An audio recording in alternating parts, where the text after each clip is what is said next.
Ya, untuk makeup pop itu sebenarnya sangat simpel banget karena pop itu mengikuti zaman dari zaman ke zaman atau mengikuti bagaimana itu gejolak makeup pada tahun itu. Nah, sekarang kita melihat perkembangan tersebut juga diikuti oleh kosmetik seperti lipstick duo ini bisa digunakan sekaligus dua. Ya, pertama kita gunakan merah, yang kedua kita gunakan yang warna emas. Halo Mas Agus Naldi. Selamat siang Mas. Ada. Lagi sibuk apa ini sekarang? Ya biasa ya, kegiatan saya juga sebelum corona ini juga di rumah juga. Terus apa sesuatu juga di rumah aja. Jadi nggak ada perbedaan sih buat aku ya. Kecuali kalau kayak wedding itu ada melakukan di rumah, ada yang melakukan di luar. Oke. Udah sebutnya Gus Naldi hairstylist atau make up atau apa sih? Lebih dikenal orang makeup ya, walaupun saya basicnya awalnya itu adalah hairstylist ya. Oke. Pernah belajar khusus di hairstylist? Iya, saya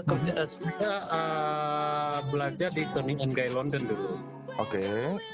Nah, baru setelah itu saya belajar makeup karena mungkin saya itu bisa ngelukis ya, jadi untuk makeup ini tidak ada rasa kesulitan yang tidak perlu juga untuk sekolah yang formal banget gitu. Oke. Tapi saya tambah ilmu saya di makeup itu di Paris dulu untuk course-nya selama 2 bulan. Gitu. Tapi ya, akhirnya wartawan lebih memblow up saya itu sebagai makeup artist malahan. Oke. Tapi emang darah seninya pun juga kental kayaknya. Iya mungkin ya. Oke. Dulu saya lihat di Kelapa Gading ya. Iya. Apanya Mas? Salonnya di Kelapa Gading. Salonnya itu kalau cerita awalnya itu salonnya pertama itu di Radio Dalam. Oke. Radio Dalam, habis itu ada yang di Fatmawati. Ada yang di Kelapa Gading gitu ya. Jadi masing-masing salon itu yang di Radio Dalam sama di Fatmawati itu adalah saya join sama sahabat-sahabat saya. Oke. Untuk Kelapa Gading sendiri itu adalah hasil dari sendiri aja. Maksudnya tidak ada kolaborasian, nggak ada. Oke. Pernah ikut sebelum buka salon atau mungkin sebelum dikenal sebagai hairstylist atau makeup tadi, pernah ikut ke lomba-lomba makeup atau ke lomba-lomba kecantikan gitu mungkin? Ada cuman satu ya. Inilah cerita yang paling seru banget waktu itu saya mendaftar lomba YSL competition makeup gitu ya. Itu internasional gitu. Di Jakarta. Oke. Saya setelah mendaftar, habis itu ada gelombang pertama kita lomba. Habis itu saya masuk nih final nih. Oke.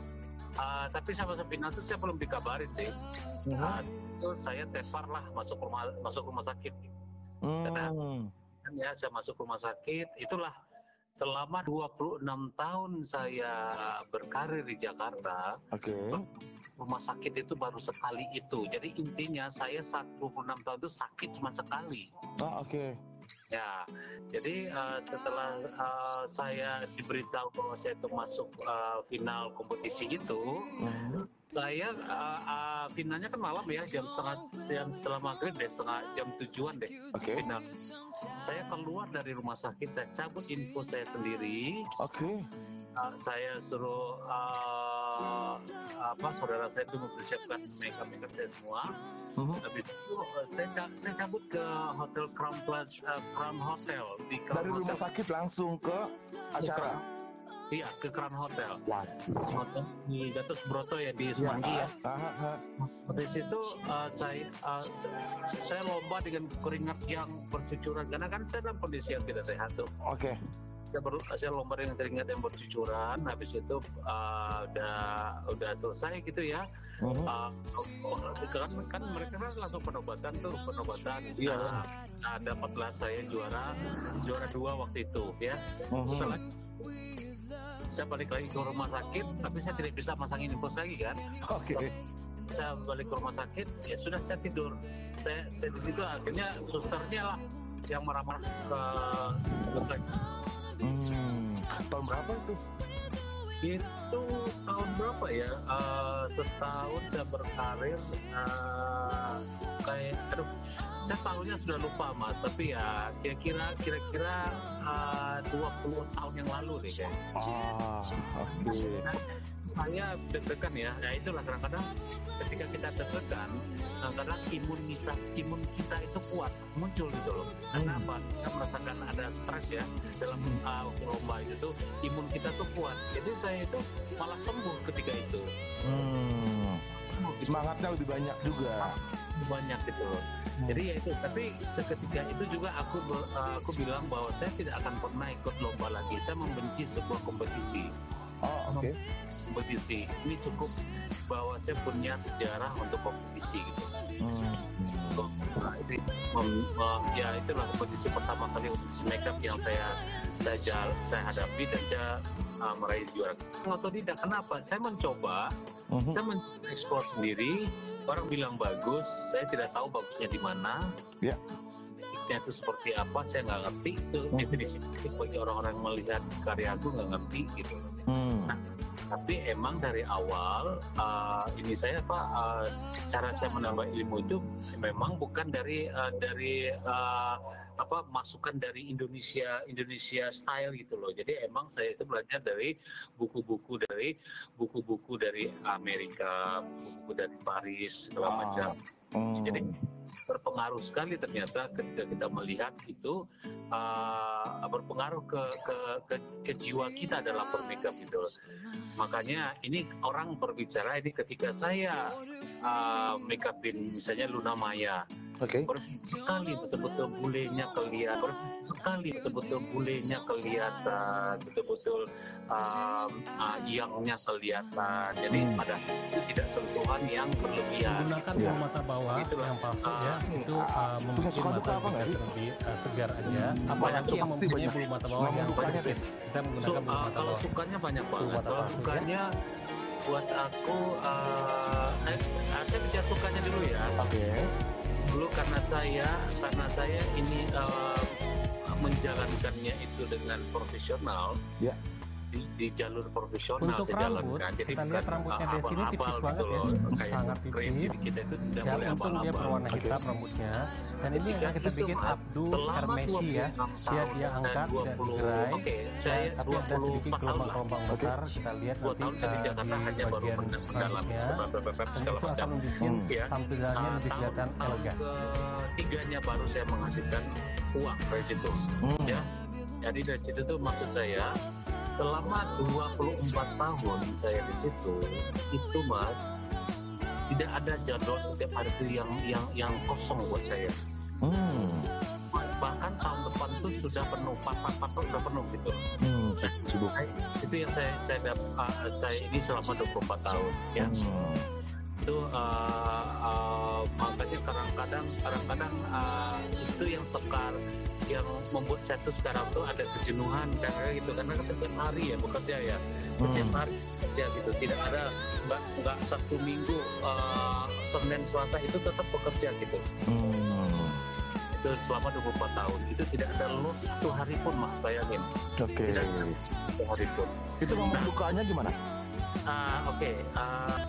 Ya itu bagaimana ketika orang menganggap saya itu selalu sebagai tangan ajaib, selalu menganggap saya itu adalah magic hand. Itu sudah, jadi itu udah dirilis sama majalah Beauty and Hair bahwa saya itu adalah magic hand.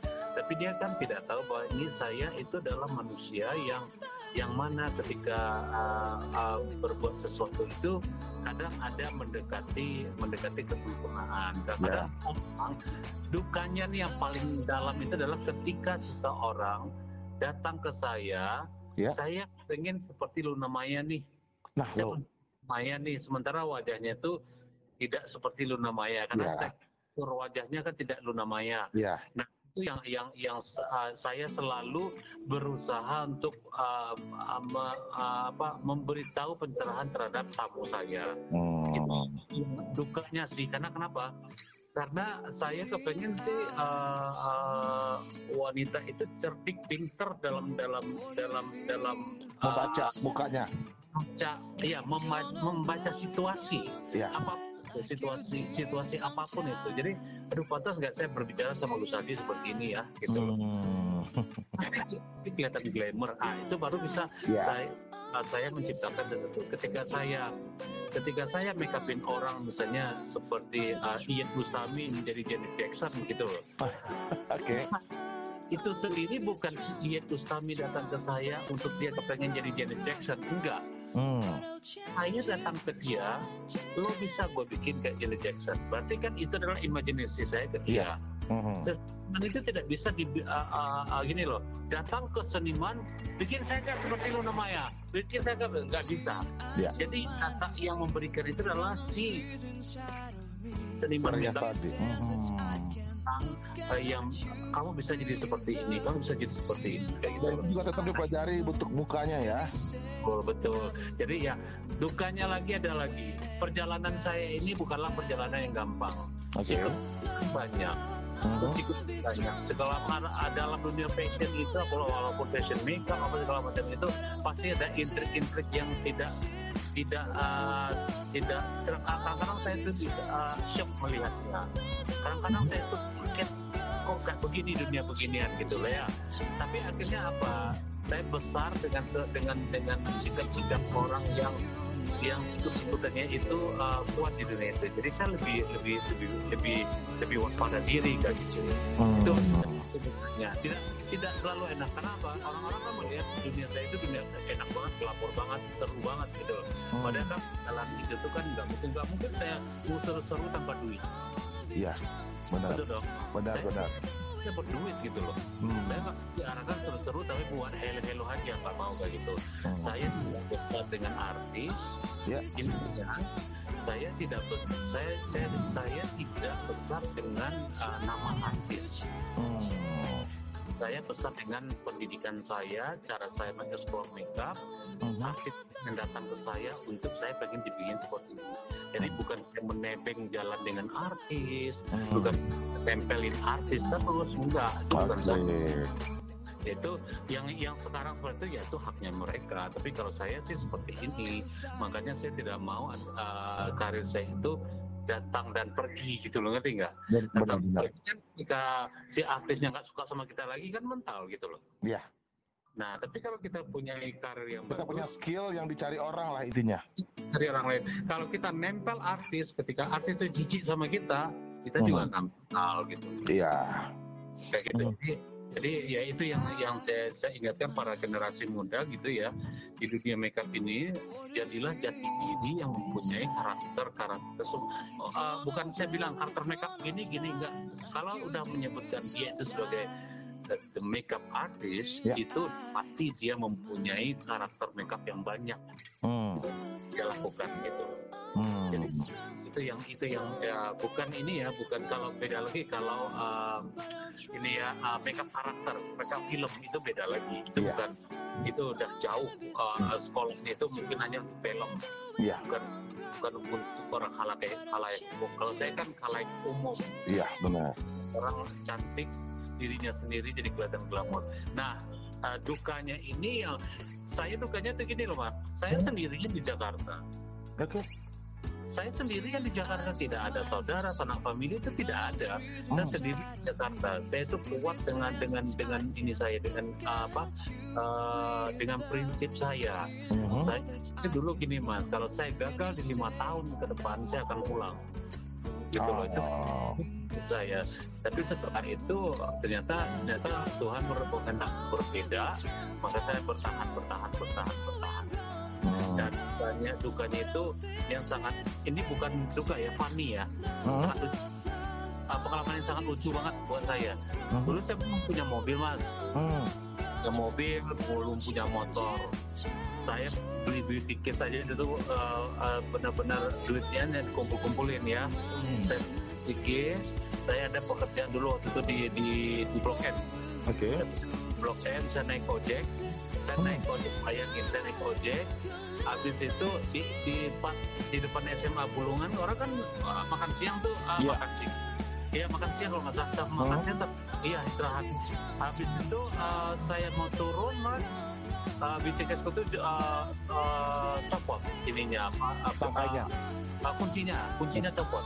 Jadi berserakan itu lipstick, berserakan itu di jalan. Itu yang bantuin tau nggak, cewek anak SMA Bulungan itu bantuin ngumutin lipstick itu segala macam. Terus Mas kerjanya tukang dandan ya Mas ya. Ya jadi maksudku ini itu sesuatu yang sangat berkesan buat aku sampai sekarang, dan itu malunya minta ampun. Karena apa? Ya cobain aja BTK sejumlah makeup musik yang punya cowok misalnya gitu. Itu yang mengutin rame-rame itu anak SMA itu. Nah, itulah pengalaman yang funny yang sampai sekarang. Tapi kalau untuk pengalaman sama klien-klien itu tuh bermacam-macam klien itu. Itu bermacam-macam. Ya penemuinnya ini dong yang resepnya seperti apa? Yang resepnya kliennya. Ya. Klien yang sebenarnya gini, rese apa tidaknya klien itu tergantung dari kita sendiri. Contohnya aja lah, klien aku sebagai klienku tuh artis lah misalnya itu. Paling diberikan contoh ya ini ya. Ketika kita bersikap profesional terhadap artis itu, dia juga akan menghargai kita dari segala bentuk. Contohnya dari gayanya, cara berbicaranya ke kita, ke saya sopan. Dia ke saya itu tuh sopan, ya. Itu tergantung kita meng-create kita, bagaimana kita terhadap orang. Ketika kita memberikan bentuk ini loh, kan ada tuh makeup artist yang berbanci-bancian gayanya, yang sok sehel ala gitu. Ya di situ artis mulai nih orang ini gampang nih untuk gampang nih untuk ditralala terliliin misalnya gitu. Nah, saya gitu ya. Itu saya nggak mau, saya dari awal seperti Mas nggak mau. Saya sopan ke si artisnya, tidak mau menjilat terlalu berlebihan, tidak. Dia juga akan melakukan yang sama kita. Gitu. Walaupun setingkat KD sekalipun, dia itu sopan santun. Karena apa? Kita yang membuat itu sopan santunnya. Kita lost control, seolah-olah kita terkesan penjilat, seolah-olah kita tuh terkesan apa gitu. Iya, lu tolong bawain dong tas gue, akhirnya gitu.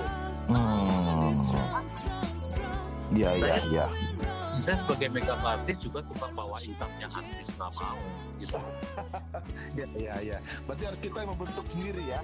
Ya kita yang bentuk sendiri. Kalau sekarang anak muda gue lihat ya, asal demi popularitas, sop nasi lah misalnya gitu, mau loh yang terkesan menjilat, terkesan ini itu akhirnya bawain tasnya dia. Padahal di Amerika tidak seperti itu. Aku bawa tas sendiri gitu. Bahkan bawa hamburgernya nggak mau asistennya bawa. Ini untuk seperti itu tidak akan pernah ada aku seperti itu. Cuma cari di YouTube nggak ada. Oke. Yang Aldi berkarir di Jakarta nih. Saat itu banyak pesaing dong. Oh iya Mas, karena pesaing saya dulu ya. Nah sekarang makanya kan? Enggak. Ya, terus? Oke. Terus satu lagi. Alami, Gusnadi, penata rambut profesional akan menunjukkannya. Anda pun bisa melakukan tes ini. Sampo penghitam rambut meninggalkan noda dan pewarna kimianya. Memperkenalkan Rejoice Hitam Selembut Sutra Baru. Dengan manfaat krimbat kemiri yang melembutkan dan menghitamkan rambut secara alami. Tanpa pewarna hitam kimia. Rejoice Hitam Selembut Sutra Baru. Lebih hitam.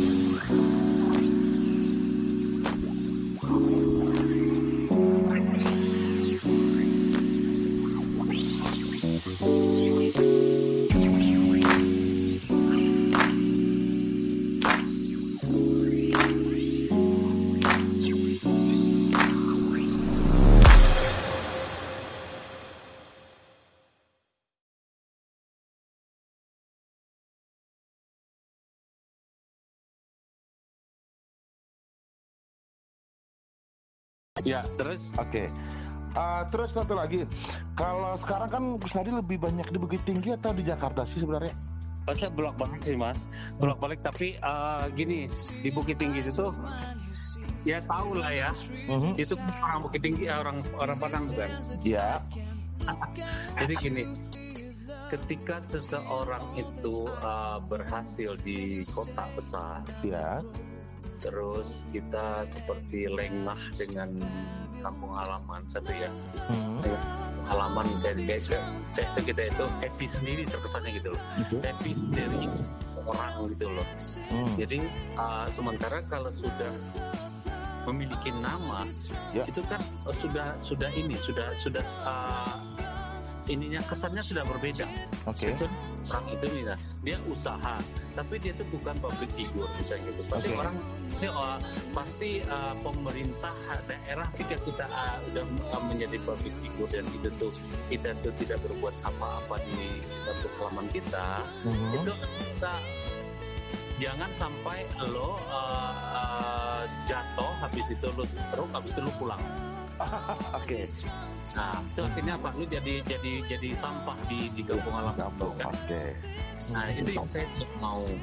Maka jika saya baru membangun karir saya membeli tanah emang di pusat kota Bukit Tinggi. Jadi itu saya biarin dulu. Saya biarin sampai baru di 2017 baru saya bangun. Karena saya rasa udah cukup dengan uang ya. Saya rasa saya harus mulai memikirkan Bukit Tinggi itu harus indah dengan ada salon yang bagus gitu. Jadi waktu saya pernah ke salonnya di Bukit Tinggi yang ketemu Gus Naldi itu masih baru buka waktu itu ya? Kebutuhan aja. Jadi gini loh.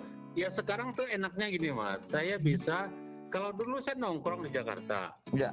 Saya nongkrong di Jakarta nungguin tamu di Jakarta. Itu tuh tidak perlu saya seperti itu. Saya secara kebutuhan saya aja. Secara kebutuhan itu ketika ada tawaran ini, maksudnya ada tawaran yang bagus gitu ya. Itu tuh kan bisa saya saring sendiri jadinya gitu. Bisa diseleksi ya? Iya kan aku udah bilang sama Mas tadi 24 tahun saya tidak ada kosong pekerjaan di Jakarta. Coba jenuhnya kayak apa itu? Ya, oke. Jadi novel itu dibikin tahun berapa itu? Novel itu 6 tahun yang lalu deh. 6 tahun yang lalu, sempat 3 kali cetak. 4 tahun deh kayaknya, 4 tahun yang lalu deh. Sempat berapa eksemplar? Naik cetak 3 kali Mas. Wih, sukses juga sebagai penulis ya.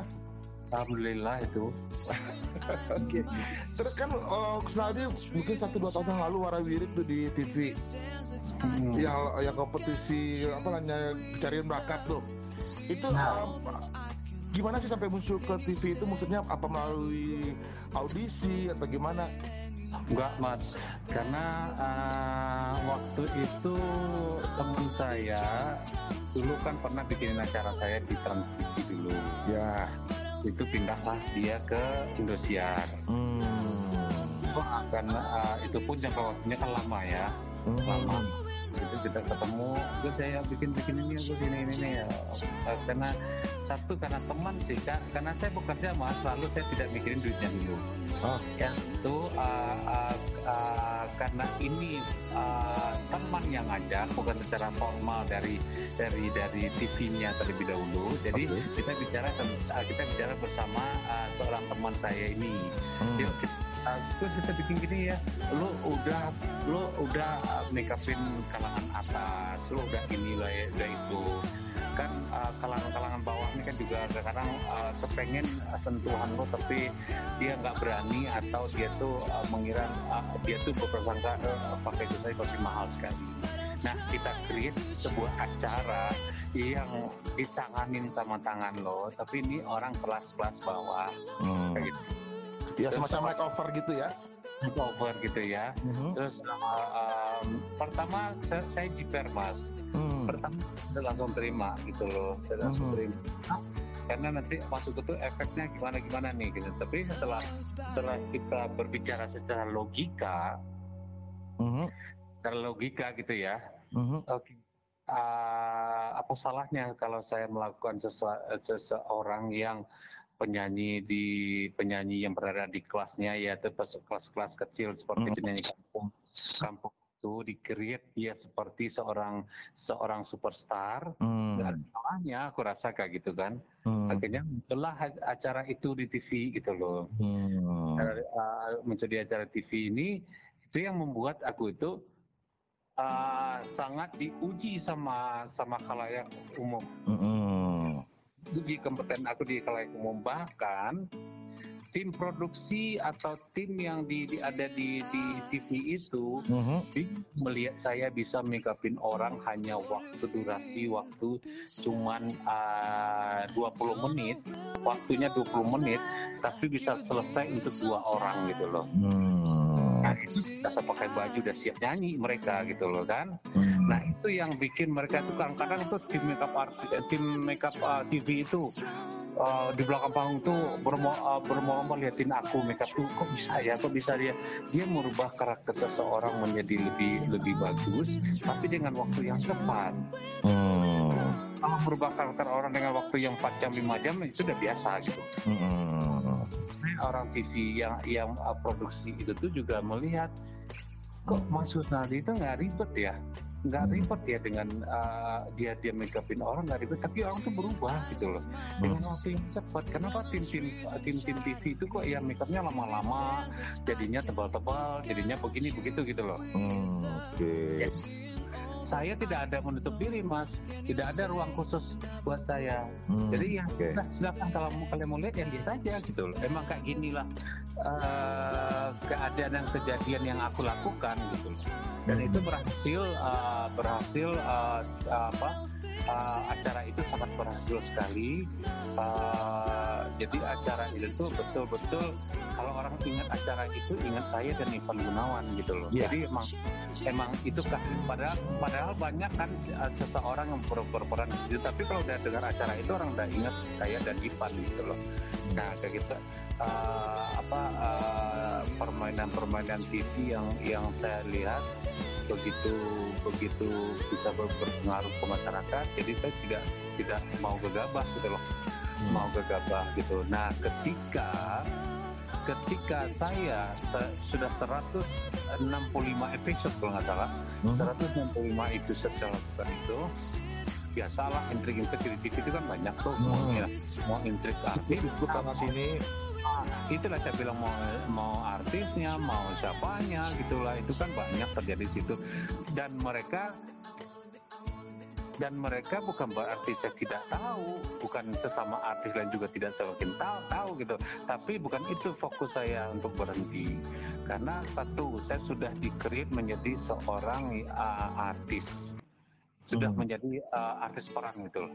Menjadi seorang artis peran, artinya dia mulai berpaling arah bahwa saya itu ini yang saya jual itu Kusnadi yang profesional makeup loh. Bukan Kusnadi seorang artis peran gitu loh.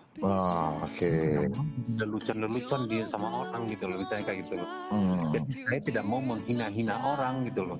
Saya tidak mau ini dilontarkan hina habis itu gitu. Kita nggak selesai gitu kan. Nah itu saya nggak mau gitu loh. Itu saya nggak mau. Nah ketika itu nuansanya sudah berubah ya sudah. Oke. Kalau bicara makeup, jangan dia karena saya kan orang baru di dunia begituan, nggak ngerti dengan kayak intonasi, gerak tubuh kan nggak ngerti. Dan syutingnya agak lama sampai aku dulu tuh sempat nangis karena saking kelamaan, jengkel nangis kan. Saya dibawa sama sutradaranya dulu keliling Filipina dulu. Syutingnya di Filipina. Di Filipina dulu. Gitu. Akhirnya keluarlah iklan itu dan keluar lagi iklan baru yang tapi saya tidak punya rekamannya, iklan rambut lurus gitu. Kalau yang versi pertama kan iklan menghitamkan rambut, tapi kedua itu iklan untuk meluruskan rambut yang lurus. Pages Krimbat bikin rambut lurus gitu. Sempat lama juga iklannya tayang dulu ya. Sempat lama gitu karena itu iklan sangat iklan sangat membantai kompetitornya dulu. Itu sangat benar-benar sangat membantai kompetitornya karena ya itulah dunia iklan ya, sangat membantai kompetitornya. Itu lama gitu loh Mas. Jadi dari pertama dia hanya menggunakan sebagai ambasador di TV, setelah itu dipakai kemudian untuk billboard gitu lah. Jadi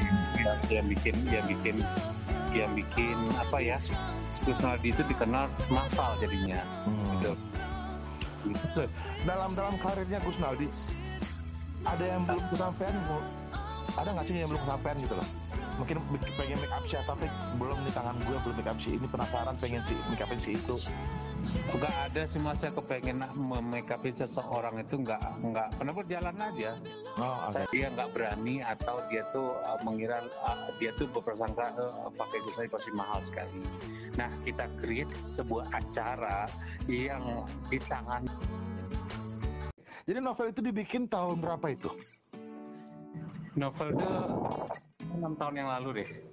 6 tahun yang lalu, sempat 3 kali cetak. 4 tahun deh kayaknya, 4 tahun yang lalu deh. Berapa eksemplar? Naik cetak 3 kali Mas. Wih, sukses juga sebagai penulis ya. Alhamdulillah itu.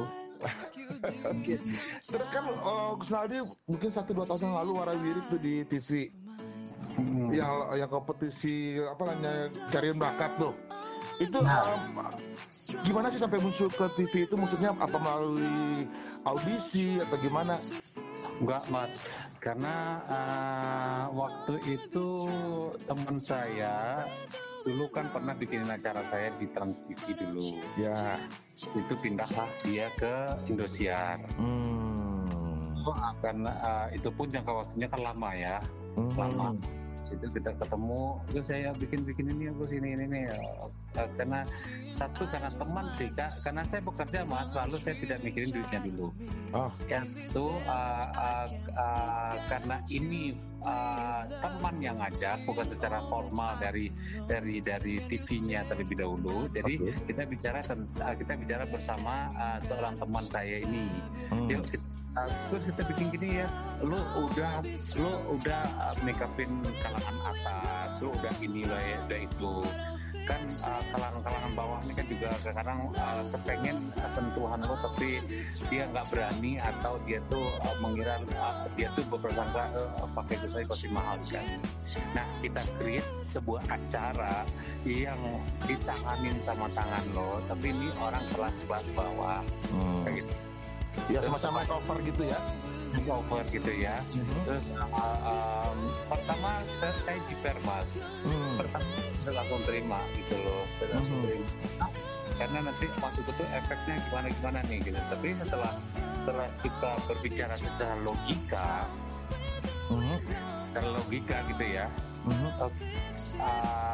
Apa salahnya kalau saya melakukan seseorang yang penyanyi yang berada di kelasnya, yaitu kelas kecil seperti penyanyi kampung itu di-create dia seperti seorang superstar. Dan salahnya aku rasa kayak gitu kan. Akhirnya muncullah acara itu di TV gitu loh.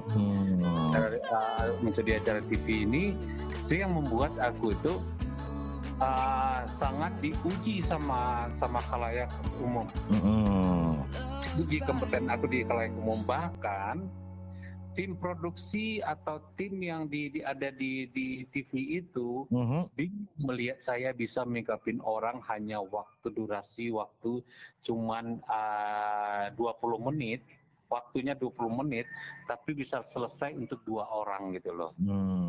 Nah itu sudah saya pakai baju, udah siap nyanyi mereka gitu loh kan. Nah itu yang bikin mereka itu kadang-kadang tuh tim makeup TV itu di belakang panggung tuh bermormal liatin aku makeup tuh kok bisa dia merubah karakter seseorang menjadi lebih bagus, tapi dengan waktu yang cepat. Kalau merubah karakter orang dengan waktu yang 4 jam 5 jam itu udah biasa gitu. Orang TV yang produksi itu tuh juga melihat kok Mas Kusnadi itu nggak ribet ya. nggak ribet ya dengan dia make upin orang, nggak ribet, tapi orang tuh berubah gitu loh dengan waktu yang cepat. Kenapa tim TV itu kok ya make upnya lama-lama, jadinya tebal-tebal, jadinya begini begitu gitu loh. Oke. Saya tidak ada menutup diri, Mas, tidak ada ruang khusus buat saya. Jadi ya silakan kalau kalian mau lihat yang lihat aja gitu loh. Emang kayak ginilah keadaan yang kejadian yang aku lakukan gitu. Dan itu berhasil acara itu sangat berhasil sekali. Jadi acara itu tuh betul-betul kalau orang ingat acara itu ingat saya dan Ivan Gunawan gitu loh. Jadi emang itu padahal banyak kan seseorang yang berperan di situ, tapi kalau udah dengar acara itu orang udah ingat saya dan Ivan gitu loh. Nah kayak gitu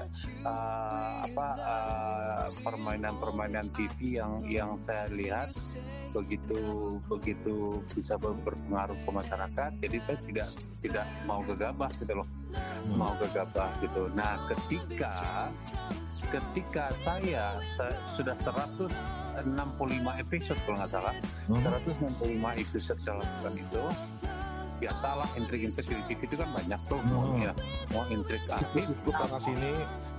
Itulah saya bilang mau artisnya, mau siapanya, gitulah, itu kan banyak terjadi di situ. Dan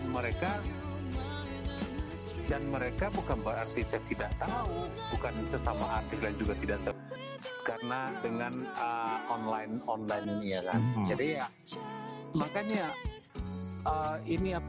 timingnya Gus Nardi itu tuh membangun kotaknya dengan karirnya dia itu udah tepat gitu loh. Ya. Timingnya pas banget, bukan seketika majalah itu koit, beralih dengan sosial media.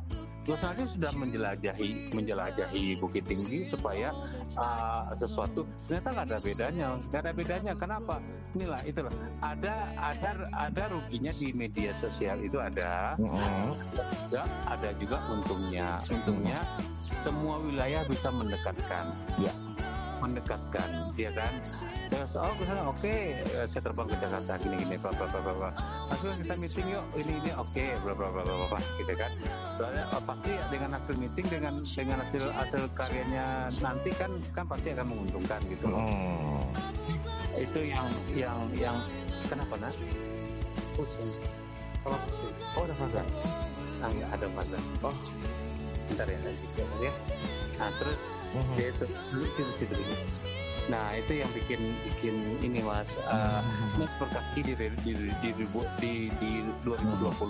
Apa perkembangan di 2020 nih kita ikutin. Terus di 2001 nanti ada lagi sosial media yang baru, kita harus ikut dengan apa? Ya kita tidak boleh berada kaki kita di tahun kelahiran kita saja. Yang akhirnya apa? Tetap aja orang yang generasi baru orang akan ini